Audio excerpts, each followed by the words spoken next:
that you pitched on your video. Down to gain credibility, lying on others. Man, listen, that's how narcissists. But also you need to learn more about what you're presenting, because you're just presenting this information that he has not been found guilty of.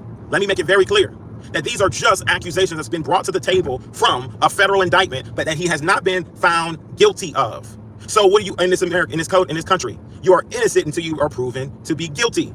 But honestly, the way that dollar's operating is much like the world. The world will treat you, even though that you have accusations against you, right? The world will treat you like you're guilty and you have to prove your innocence. Is he not doing the same thing that the world does? You don't even got to really, they got to prove that you're guilty of this, and you still in jail, right? And they haven't even proven anything. Pull this up real quick. I mean, GPS. So my thing is this, right? Is that he's already labeled him as being guilty as charged. And a lot of you who about Pastor Rufus in a federal indictment, you in your mind may have passed a judgment already. You might have passed a judgment already against Pastor Rufus in regards to this indictment. And there's no actual crime that's been committed.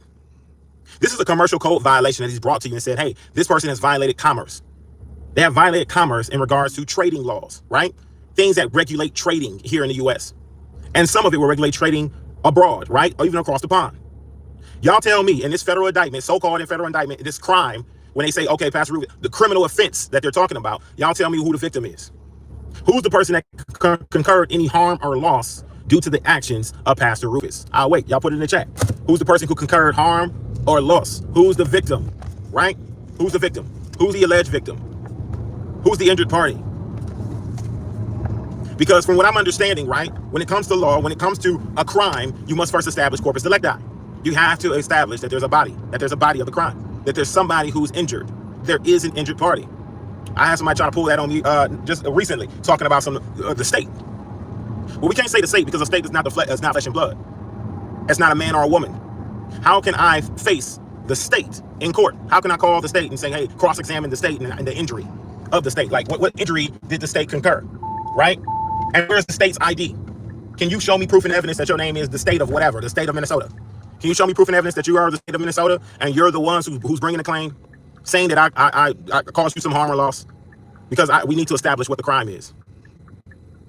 So if the United States is upset with you, or disgruntled with you, or mad with you because you sold something and they didn't give you authorization to do it, is that a crime or is that just a violation? Did you violate that or did you just commit a crime?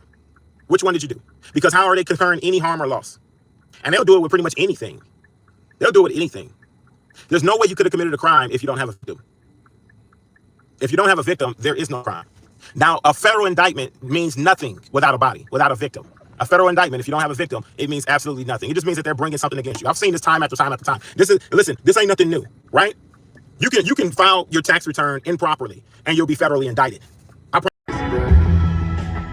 In that treetop night, I see the shadows that we cast.